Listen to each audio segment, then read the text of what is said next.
Bonjour à toutes et à tous, je suis content de vous retrouver pour cette première saison de Blast.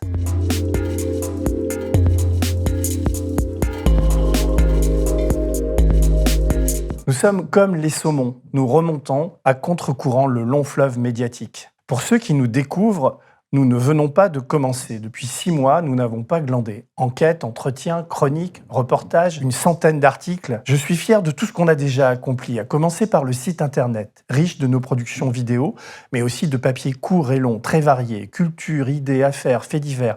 Il est accessible à tous.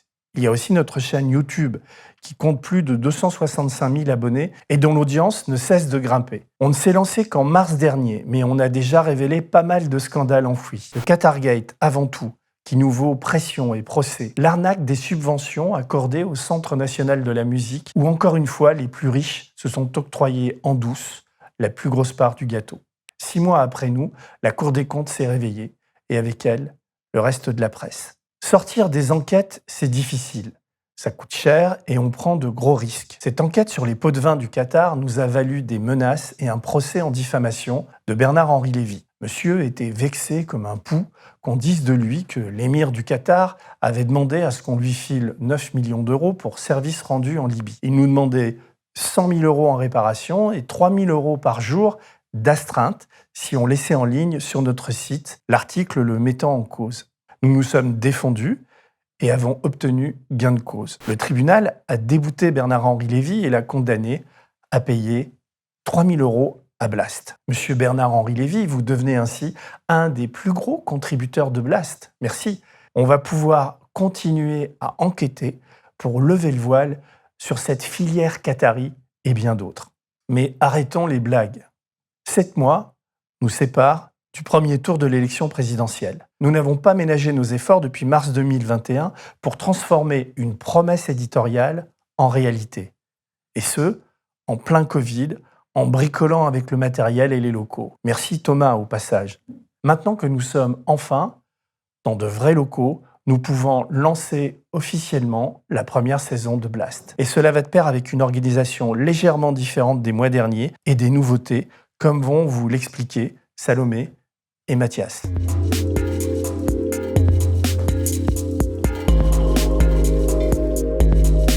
Bonjour à toutes et à tous. Si vous nous suivez, vous avez pu le constater, Blast propose quasi quotidiennement de l'information sur le site blast-info.fr et sur notre chaîne YouTube. Entretiens, chroniques, reportages, récaps, portraits, émissions en direct et même masterclass réservées à nos abonnés. En à peine 6 mois, on a pu mettre en place beaucoup de choses organisées autour de pôles thématiques et de responsables. Mais la nouveauté de cette rentrée, c'est que vous allez avoir plus de visibilité sur nos diffusions. Accrochez-vous, chaque jour de la semaine, lundi au dimanche, il y a désormais un programme fixe. Tous les lundis par exemple, vous pourrez retrouver Denis, soit un entretien, soit un édito. Le mardi, c'est moi qui aurai le plaisir de vous proposer mon émission d'économie. Le jeudi, c'est le soir du Bourbon sinon rien avec Serge Faubert. Le vendredi, c'est Paloma Moritz et son émission d'écologie. Le samedi, 2 fois par mois, vous pourrez retrouver Soumaya Benaïssa pour un grand entretien avec des chercheurs, des écrivains ou des philosophes. Et les 2 autres samedis du mois, c'est Sabrina Ali Ben Ali qui viendra parler de santé sur Blast. Et le dimanche, c'est Au Poste avec David Dufresne que vous pouvez regarder en direct sur Twitch pendant la semaine et en rediffusion tous les dimanches soirs sur la chaîne YouTube de Blast. Mais ce n'est pas tout. Alors, je vais laisser Mathias vous exposer la suite du programme, mais juste avant, j'aimerais vous dire 2 mots à propos du pôle économie, vu que c'est moi qui le dirige. Depuis que je suis arrivée à Blast, c'est-à-dire depuis la création, j'essaie de vous proposer des contenus variés, principalement des décryptages et des entretiens avec des économistes ou des acteurs du monde politique et économique. Mon objectif, c'est que des personnes qui n'y connaissent rien du tout puissent comprendre les grands enjeux de l'économie. Surtout, j'essaie de donner la parole à ceux qui décryptent et proposent des solutions. Car l'économie, c'est pas une science dure, ce sont avant tout des choix de société. Dans les semaines qui arrivent, je vous parlerai de la création monétaire, de l'euro, de la désindustrialisation, du financement de la transition écologique, de la dette ou encore des impôts. En plus de l'économie, je vous parle d'actualité politique et je me suis lancée très récemment dans une série de portraits de ministres. Après Gérald Darmanin et Jean-Michel Blanquer, vous pourrez très bientôt découvrir le parcours d'un autre ministre sur la chaîne YouTube de Blast. Et maintenant, je laisse Mathias vous présenter la suite du programme. Salomé a déjà dit beaucoup, mais il reste encore des choses à vous annoncer. De quoi remplir un peu plus le programme de la semaine. Déjà, si vous avez bien suivi, vous avez dû remarquer qu'il manque le mercredi. Et la raison est que le mercredi, c'est plus compliqué et il y a même une petite part de mystère. En effet, le mercredi, ce sera 4 programmes différents dans le mois. D'abord, Blast va pouvoir lancer ses premières émissions. Nous avons enfin des locaux et un plateau qui nous le permet. Nous aurons donc 2 mercredis dans le mois qui seront consacrés à des émissions politiques. Une qui sera une émission de débat et l'autre qui sera une émission dite présidentielle. Je ne vous en dis pas plus pour l'instant, mais elles seront lancées dans les semaines qui viennent. Un 3e mercredi dans le mois, Soumaya Benaïssa vous proposera un grand entretien sur l'international. Et un 4e mercredi dans le mois, on est très heureux de vous annoncer que vous pourrez retrouver une chronique d'Usul et de son compère Host Politique, qui en plus d'ouvrir l'Elysée chez Mediapart, viendront donc blaster ici tous les mois. Le premier épisode de cette série, dont on n'a pas encore décidé du nom, sortira au mois d'octobre. En attendant que tout ça soit en place, depuis 15 jours, on vous propose un focus. Qui, comme son nom l'indique, met l'accent sur une lutte, une polémique, un fait d'actualité, une initiative, en leur permettant d'exposer leur situation et de faire connaître leurs revendications ou conditions de travail ou propositions. Mais ce n'est pas tout. Pour ceux qui nous suivent assidûment, vous avez dû remarquer l'apparition récente d'un nouveau format, Serial Politique, qui est présenté par Virginie Martin. 2 fois par mois, le dimanche matin, histoire de savoir sur quoi glander toute la journée. D'ailleurs, j'en profite pour vous remercier pour vos retours très enthousiastes sous la première. Enfin, ça n'a pas encore débuté, mais vous pourrez retrouver Serge Faubert tous les lundis après-midi en plus du jeudi pour une nouvelle chronique sur l'actualité de l'élection présidentielle. On a aussi, et ce n'est pas rien, lancé notre première masterclass avec la Quadrature du Net samedi dernier. Mais c'est uniquement réservé à nos abonnés. Il s'agissait d'1 heure d'exposé sur la surveillance, pendant laquelle vous pouviez poser vos questions, et ensuite il y a eu 1 heure qui était consacrée aux réponses. Ces masterclass seront donc tous les derniers samedis du mois, et au bout de 3 mois, elles seront mises en accès libre pour le plus grand nombre. On va essayer de toucher à tous les sujets et de varier les formes. D'ailleurs, n'hésitez pas à nous dire s'il y a des sujets ou des intervenants que vous aimeriez particulièrement voir. Voilà pour ce que l'on va appeler l'antenne fixe de Blast. Mais en plus de tout cela, il y aura plusieurs fois par semaine, dans l'après-midi, des contenus d'actualité, à l'initiative de notre responsable Actu, Antoine Etcheto, qui est soutenu par toute l'équipe ponctuellement, car l'actualité est riche, mais qui vous propose, lui, régulièrement des entretiens d'actu, des reportages sur les manifestations, des chroniques d'actualité, mais aussi bientôt, avec nos alternantes, une revue de presse sur Instagram, puis une première expérimentation qu'ont fait Serge et Antoine d'analyse et de commentaires en direct sur Twitch. Lui et sa décision, qu'elle soit jamais appliquée. dans un débat Voilà, le Mélenchon peuple n'a eu souverain, autant c'était l'opportunité même le titre de dérouler La son France programme. insoumise. On multipliera l'expérience à de nombreuses autres reprises. On s'est aussi lancé dans des portraits, ministres, milliardaires ou encore polémistes médiatiques. On n'a pas peur de s'y coller et comme ça a eu l'air de vous plaire, on va continuer. Ah et dernière chose, je reste un peu évasif car c'était en cours de discussion, mais on est en train d'essayer de mettre en place une émission de débat mensuelle un peu particulière avec plusieurs autres médias indépendants. J'espère que je pourrai vous en dire plus très bientôt. Voilà, comme vous le voyez, on ne va pas chômer et vous allez avoir de quoi vous informer pour les mois à venir grâce à Blast.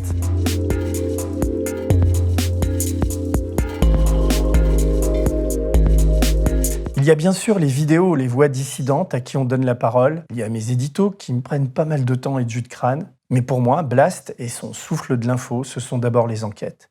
C'est long à mettre en place. C'est difficile de trouver de bons journalistes sérieux, aguerris, vérifiant chaque mot, chaque assertion. L'enquête, c'est compliqué. Ça coûte cher à faire. Puis à assumer ensuite avec les menaces et les procès. Et croyez-moi, je sais de quoi je parle. L'enquête, c'est le nerf de la guerre du journalisme. Aujourd'hui, en France, essayez d'enquêter sur les liens entre Xavier Niel, Bernard Arnault ou François Pinault avec Emmanuel Macron. Essayez d'enquêter sur Vincent Bolloré ou sur Patrick Drahi. Vous verrez de quoi je parle. Contrairement à des milliers de journalistes devenus des travailleurs médiatiques payés par ces manias-là, vous êtes nos seuls employeurs. Ce sont vos dons et vos abonnements qui nous ont permis de publier le formidable travail de Laurence Romans sur les cabarets parisiens qui se rincent avec de l'argent public, ou la méga-enquête de Franck Desprez sur les cordistes qui sont les esclaves modernes de prédateurs toujours bien planqués. C'est parce qu'on avait une trésorerie qu'avec Thierry Gadot et Bernard Nicolas, nous nous sommes lancés dans cette série de révélations sur la corruption très active des édiles qataris, avec en tête de gondole Nasser Al-Khelaifi, que les fouteux énamourés par son idylle avec Lionel Messi appellent le prince du désert. Au moment où je vous parle, on continue à sortir, dans un silence glaçant, nos enquêtes sur ce réseau qatari auquel personne n'a le courage de toucher. Vous êtes notre seul filet de protection. Mais tout cela est fragile et nous sommes frustrés. Je suis frustré, car on n'est qu'à 1/10 de nos possibilités. On reçoit énormément de dossiers qu'on n'a pas les moyens de traiter, des témoignages, des documents, des informations exclusives. J'ai un réseau d'amis et d'informateurs depuis plus de 30 ans que je fais ce métier et je peux vous dire que jamais il n'y a eu autant besoin de journalistes indépendants pour enquêter. Même si on a sorti de grosses infos et que c'est une fierté pour Blast, il y a à côté des dizaines de dossiers tout aussi importants que ceux du Qatargate que nous laissons de côté. À Drexo, la boîte qui a coulé les élections, par exemple, dont nous n'avons révélé qu'une infime partie des turpitudes, ou la manière dont le pouvoir macronien a tenté de couler Anticor en utilisant des moyens de barbouze. Il faudrait qu'on embauche plusieurs journalistes d'enquête et qu'on leur donne le temps de travailler. Mais le problème, c'est qu'on n'a ni l'argent, ni les moyens de les embaucher, ni le temps. Ce serait pourtant très important d'informer ce qui se trame en Macronie juste avant la présidentielle. J'ai un peu de mal à accepter d'avoir tant de matière à déterrer et si peu de mains et de cerveaux pour le faire. À vous tous qui nous envoyez des éléments et nous faites confiance, et parfois qui râlez des délais, on fait de notre mieux. On va continuer avec Olivier Jourdan-Rouleau, qui anime la cellule enquête, avec Adrien Collera, qui nous fabrique sur mesure, chaque fois, des illustrations, une infographie et des images, avec aussi Soumaya Benaïssa, qui a lancé le site et le dirige. On va continuer à bosser, à vous informer et à prendre des risques. Un jour, les digues céderont.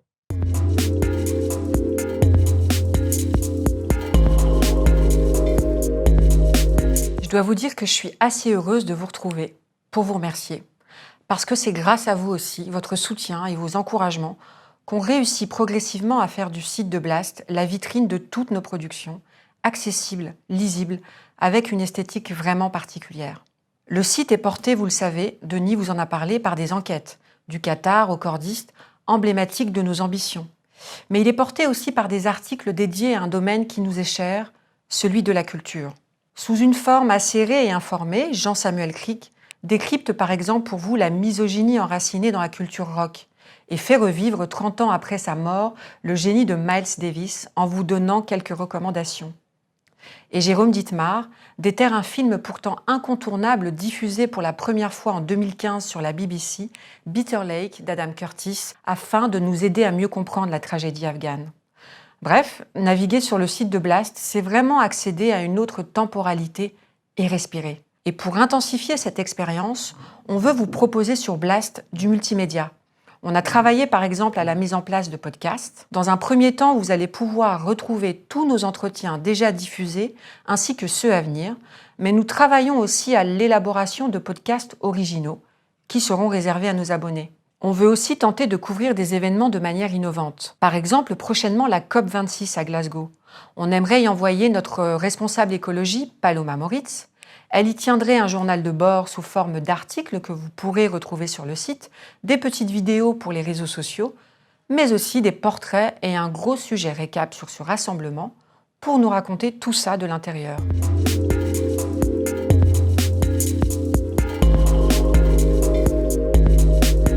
Quelques mots pour revenir sur les différents moyens de soutenir Blast et ce à quoi cela vous donne droit. Que vous fassiez un don ou que vous preniez un abonnement à Blast, vous contribuez à permettre à une information libre et indépendante d'être accessible au plus grand nombre. Ce qui est essentiel, puisqu'aujourd'hui, il faut bien souvent payer pour avoir une information de qualité. Mais certains ne peuvent pas se le permettre. Grâce à vous, ils peuvent s'informer sur Blast. Mais ce n'est pas tout. Si vous payez des impôts et que vous nous faites un don, celui-ci est défiscalisable à 66%. Pour votre abonnement, il est défiscalisable à hauteur de 30%. Mais contrairement au don, il vous donne droit à un certain nombre d'avantages exclusifs. Par exemple, au mois d'octobre, vous allez découvrir les premières FAQ avec l'équipe, pour revenir sur un sujet, une enquête, ou vous présenter les personnes qui travaillent chez Blast et leur métier, qui rendent possible la production quotidienne d'informations. Vous pourrez vous abonner à des newsletters spécifiques, par exemple Serge Faubert lance bientôt la sienne sur la campagne présidentielle. Vous avez aussi accès à certains contenus et enquêtes en avant-première, ou à des contenus additionnels pour aller plus loin sur un sujet, ou encore à nos futurs podcasts originaux. Vous avez la possibilité d'être tiré au sort pour recevoir des cadeaux ou être invité à des événements de Blast. Et enfin, toute l'année, nous vous proposerons des masterclass.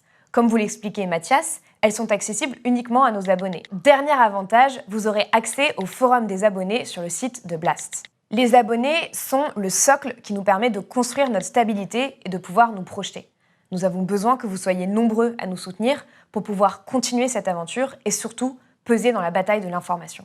Nous avons une immense ambition pour Blast, celle de pouvoir remplir notre rôle de média, être un contre-pouvoir. Et puisqu'aucun milliardaire ne nous soutient, on ne peut compter que sur vous.